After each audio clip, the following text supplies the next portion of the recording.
Hey guys, it's Roderick. I'm here with Invincible Iron Man number 17. So this is a continuation of Tony's epic battle with Feilong in the Australian outback, right?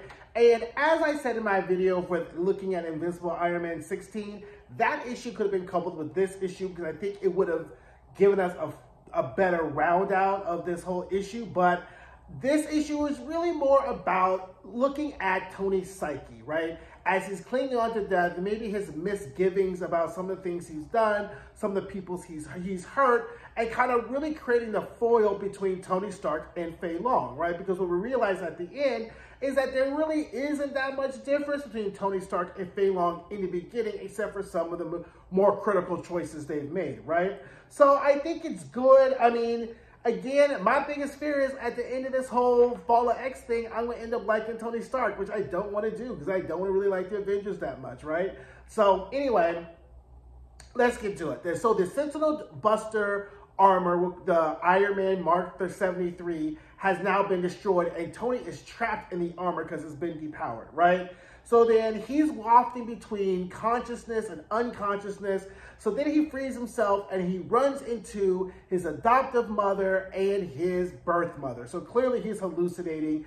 They're having tea. He's asking how to get out of there. They're like, go ask your father. They now have Iron Man mask on, and they're pointing this way. So Tony goes walking that way, right? He walks in direction and he sees Wei, who Feilong has killed in order, because he's one of the many people who Feilong killed in order to gain control of Stark Industries. So basically what Feilong did was he went and killed a bunch of board members, a bunch of like stockholders in order to take over Tony's company, right? So Wei is one of the people who he killed, who Feilong killed in order to take over Stark.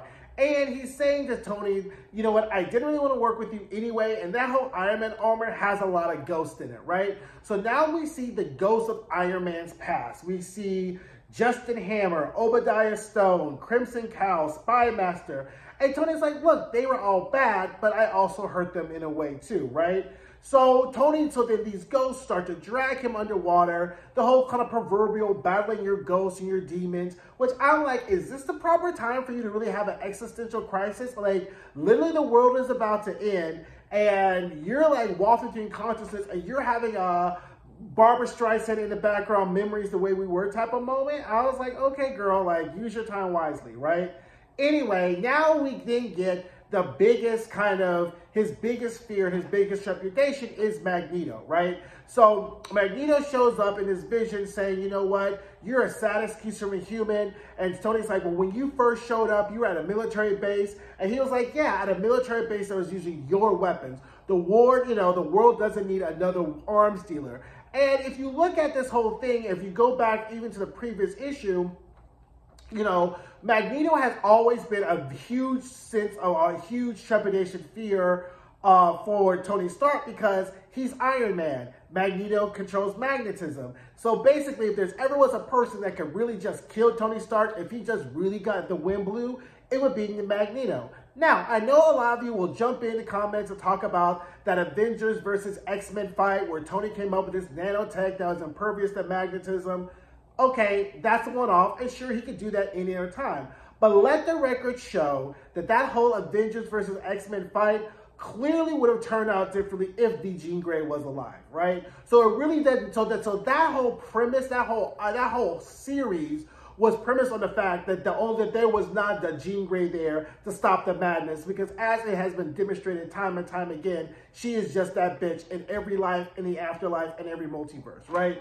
So anyway, Tony kind of deals with his fear of Magneto. He's like, I've been redeemed, I've been changed. I'm waiting for the Hawkins song, you know, the Hawkins family song, Change, you know, the one that plays in the Oprah's Legends Ball. Like, I'm thinking a Mad Mike pass is going to happen because that's all Tony is talking about is change. He's been changed, he's been changed, he's been changed, right? So anyway, Tony regains consciousness and then finds himself at the center of the energy core that Feilong has damaged. So as he's trying to figure out how to get there, here comes sneaky ass Feilong and whacking him on the back of the head with the iron rod, talking about, you know what, Stark, I just need to go ahead and kill you, but I do respect you for your whatever, right? So then they begin to fight.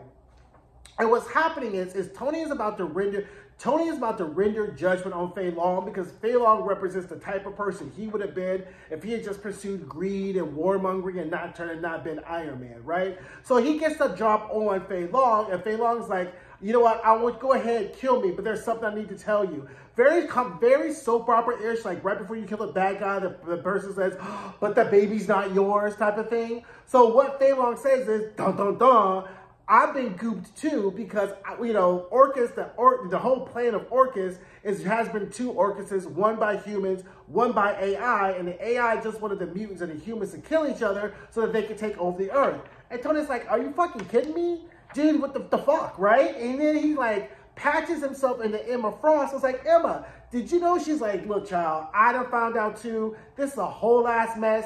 Mind you, this is just the AI level of things. What they don't know, right, is that the AI portion of this is just a setup for the Dominion. None of the X-Men outside the folks in the no-place zone and the people in the White Hot Room know about the impending Dominion. So if you think shit is bad now, wait until they get QQ'd in on the fact that a whole ass Dominion is about to show up and eat up their reality, right? So then Tony's like, Emma, can you send somebody? Can you help me? He's like, girl, like, no, we ain't got no spare hands for you. Why don't you call your motherfucking Avenger friends or some shit like that, right? I ain't got no X-Men to spare. So then she's like, okay, I think I got somebody I can potentially call and send your way. Stand by, they're coming, right?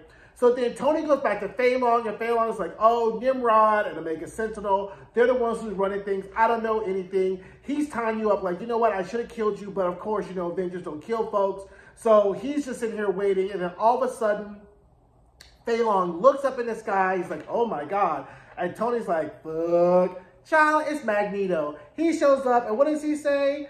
Hello, Stark, your wife sent me. And so that I thought was a biggest gag because now literally the one thing he fears the most is going to be the one thing that saves his ass. So I thought that was a perfect ending to a really, really, really good episode. So, not episode, but issue. So, again, I'm on the ride with this Invincible Iron Man. We're going to see how it shows up and how it plays out. They are really milking this Magneto return like everywhere. He is popping up like measles and monkeypox. And I'm here for it because, quite frankly, the only reason they took Magneto out of the picture is to make the fall of Krakoa more realistic, right? So, because if Magneto was alive, then it probably wouldn't have fallen anyway, right? But then the breaks. That's why we read comic books for the heightened stock, you know, for the high stakes, for the drama and whatever. So let me know what you guys think of this. Drop down in the comments. Let me know, and I will see you guys soon. Thanks. Bye. Hey guys, thanks for watching my videos. Don't forget to like, comment, subscribe, and share. And don't forget to check out some of my other videos.